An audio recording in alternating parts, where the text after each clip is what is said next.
Hello everyone, and welcome to a new video. Today's video is another installment in the Sewing Through the Decades series, where I sew my way through vintage sewing patterns from every decade in the 20th century. We are now officially into the 1980s, and the pattern I picked for this project has lots of iconic 80s features, like shoulder pads, and the overall boxy silhouette that was so common in the 1980s. It's a very easy Vogue pattern that was published in 1988 and is number 7173. It consists of two pieces, a stretch waist pair of shorts or pants, and a cropped double-breasted jacket. I generally like Vogue patterns, so I have pretty high hopes for this pattern, even with the shoulder pads.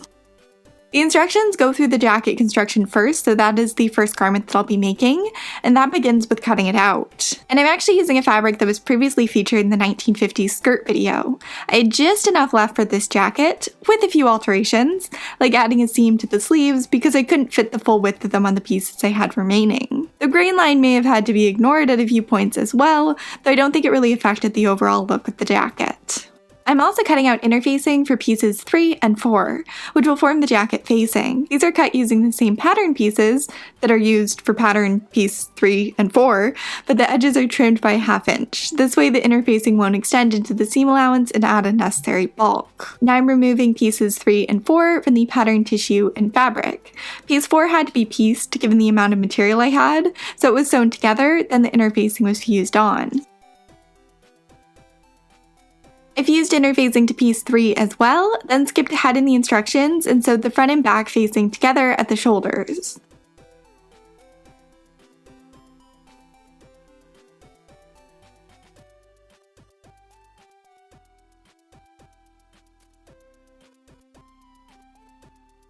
The shoulder seams were ironed open. Now I'm ironing the outer edges of the facing inward by 5/8 of an inch and sewing them down.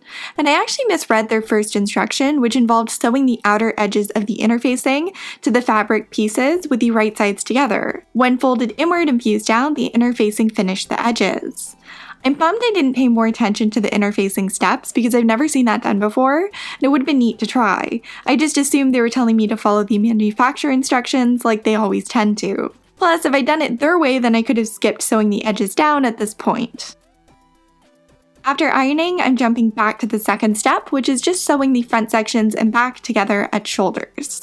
And shockingly, I'm ignoring their recommendation of sewing the side seams and instead jumping into attaching the facing while the bodice can still be laid flat. And I'd already sewed the facing together, which means the next instruction is pin facing to lower front opening and neck edges matching symbols and seams. Stitch, trim, and clip seam. I greatly appreciate the simplicity of these instructions, though they're kind of blunt. They tell you everything that you need to know, and they don't get confusing with additional words. So as you can see, I'm pinning the inner edges of the facing and jacket together, then sewing around them, making sure to lift the presser foot and pivot at the corners. And I realized for someone who complained about additional words, I added a lot of additional words there, but I like chatty videos. I just don't like chatty instructions. Tell me what I need to do, not your whole life story. Like they instructed, the seam allowance was trimmed, and I clipped the corners and into all the curves. The next step is understitching the facing, which is when the seam allowance is folded under the facing and stitched to encourage it to turn inward. It's effectively top stitching on what will be on the underside of the fabric, thus the name understitching. And they actually say understitch as far as possible in the instructions, and by that they mean everything except for the corners, which you physically can't understitch, by machine at least, since the foot gets in the way. Now it says turn facing to inside, press, baste armhole edges together. And I'm actually basting for once, using very large running stitches.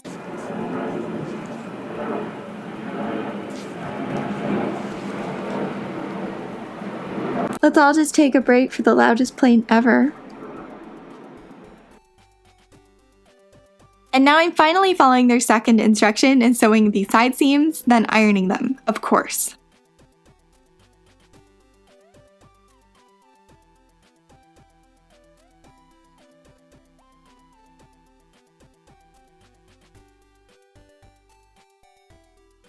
And now we're on to sleeves. The instructions for this is E-stitch upper edge of sleeves between notches. And in their glossary they say, E-stitching is stitching along seam line using long machine stitches. Pull ends when adjusting to fit. And for sleeve caps, you sew 2 lines of stitching 1/4 of an inch apart to provide more control. And after sewing that, you can sew the sleeve seam.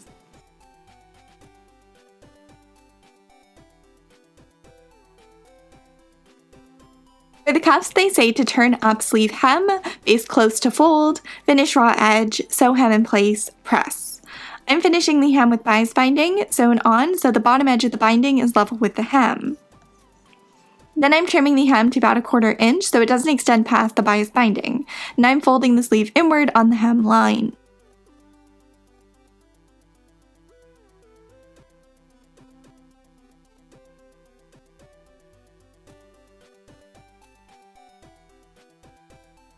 They don't specify whether to sew this by machine or by hand, but I opted to sew it by hand using whip stitches. Since it's such a small hem, it didn't take very long at all.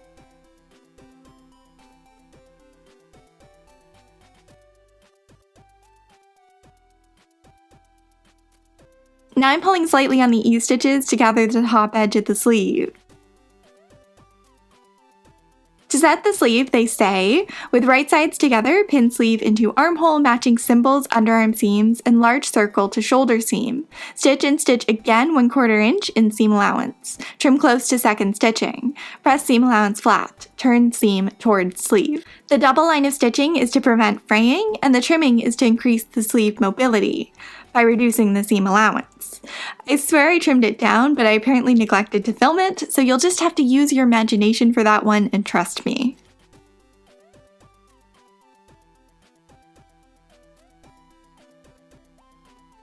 Now it's time to hem. Their instructions are identical to hemming the cuffs, so I used the same method I used for the cuffs. I just sewed on binding, then trimmed the edge and turned it inward on the hemline.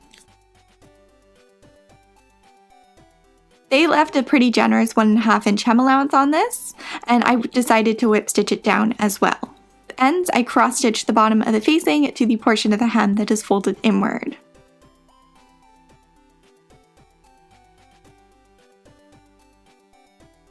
I sewed the buttonholes into the jacket by machine, and I went over each one twice so they would be nice and durable. Then I sewed buttons to the fronts and right front facing at the appropriate markings. These are fancy Waterbury Company buttons that I bought in bulk from an antique store a few years ago, and I still have hundreds of them left. So if you see me use gold buttons, I'm probably using these ones. The last step, for the jacket at least, is sewing in shoulder pads. These were roughly positioned with the center lined up on the shoulder seam, extending 1/2 inch past the end of the arm side. I did a few fittings where I adjusted the placement before declaring it perfect. At least as perfect as shoulder pads can be. And then these were tacked in place. And I bought 2 large size shoulder pads for each side, then stacked them before encasing them in lining. Because this pattern called for 1 inch shoulder pads, which I don't think exist anymore. At least not that I could find. I'm pretty sure they were discontinued in 1990. Or shortly thereafter, as they should have been. I actually like shoulder pads, but I think 1 inch is a little too much shoulder pad, and I think the photos of this worn show that. But you'll have to wait for a bit because now it is time for the shorts. And the first step for these is cutting the pattern out. But since I'm using a plaid print for this, I'm being a bit more careful in the cutting process. So careful that I'm only cutting through 1 layer of fabric at a time. Then I'm flipping the piece I just cut over and using it as a guide for cutting out the second piece. And I want these to be identical mirror images of each other. Doing this means I can ensure the pieces are symmetrical and will match up when sewn together. And you may notice the additions I'm making. This pattern went up to a size 12, and I'm more like a 14 or 16 in pattern sizing, at least in the hip region. So to get the loose fit shown on the pattern envelope, I added 2 inches to the side and top edges. And I repeated this for the back. On a separate note, this is the first pattern in the series that is multiple sizes within a single envelope, this one covering everything from size 8 to size 12. Prior to the 80s, patterns were sold in single sizes per an envelope, usually associated with a single measurement rather than a dress size. I think having patterns being contained to an individual size allowed for better fitting patterns and also more unique and complicated designs, but I like the flexibility of modern patterns and how you can buy something and have multiple different sizes to work with. Anyway, one piece I wasn't fussy about cutting out are the pockets, since they will be hidden. So now onto the actual first step, which is stitching the front and back panels together at the inner leg, also known as the inseam. But first they are pinned, and I'm pinning this almost as carefully as I cut them out, making sure each pin goes through the same point in the plaid pattern on both layers of fabric, so the stripes will line up all the way around the shorts. This requires using a lot of pins, but leads to a nice result too, so I think it's worth it.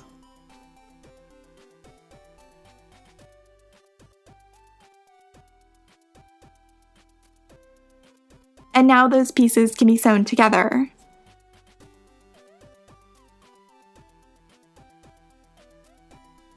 The next step is stitching the crotch seam, which I'm obviously pinning first, and I'm using the same pinning method as before, making sure all those stripes line up.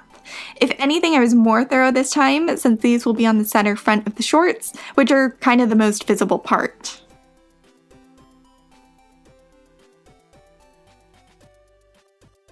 Much like with the jacket sleeves, they instruct for this seam to be sewn, then to stitch a 1/4 inch away and trim the seam allowance down.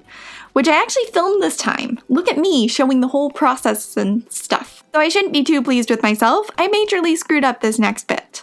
For this step, they say stitch one pocket section to front and back at each side edge. Press seam towards pocket. Which sounds easy enough, right? I matched up the notches and was good to go, got them sewn on, even understitched the seam allowance to make it turn inward more easily. I was trying to do even better than what they wanted me to do. I just forgot something important. But we'll come back to that.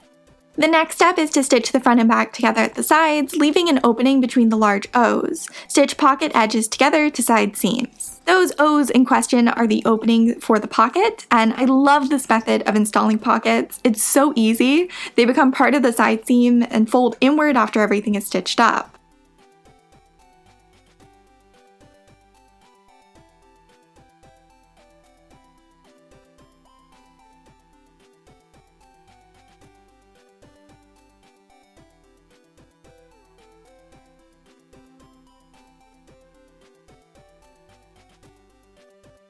And after stitching them and turning everything right side out, I pressed the pockets towards the front of the short, then began on the next step, which was forming a casing for the elastic waistband. Can you believe we have elastic waistbands and 1-inch shoulder pads all in one video?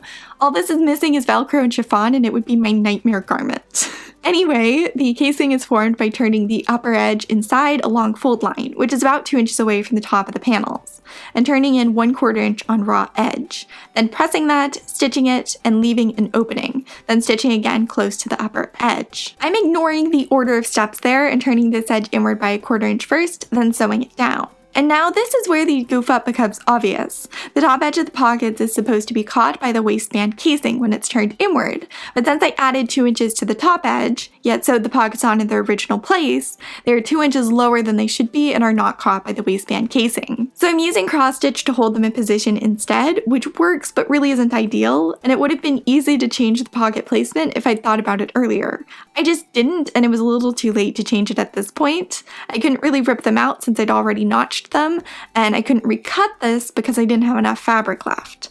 So I did the only thing I really could do and moved on. The casing was folded inward, and instead of marking the fold line, I used one of the horizontal lines on the shorts as a guide, then pinned it down. And I'm using 2 vertical pins at the back of the shorts as a guide for the portion that needs to be left open. And that needs to be left open so the elastic can be threaded through. Now I'm stitching across the edge of the portion I turned inward.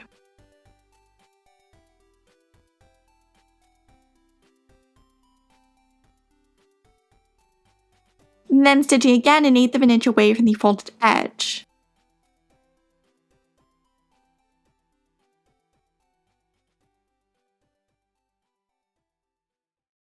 They say to cut elastic to the measurement of waist plus 1 inch, then insert elastic through opening, lapping ends. Hold with safety pin, try on and adjust if necessary. Stitch ends of elastic securely.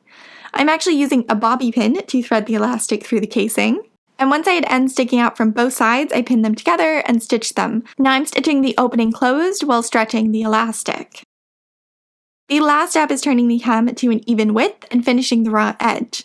So it's return of the binding and trimming method. And once again, I use the horizontal stripes as a guide for where to turn the edge inward instead of using a ruler. And that's it! I hope this has enough iconically 80s features to please everyone. And, you know, big enough shoulder pads.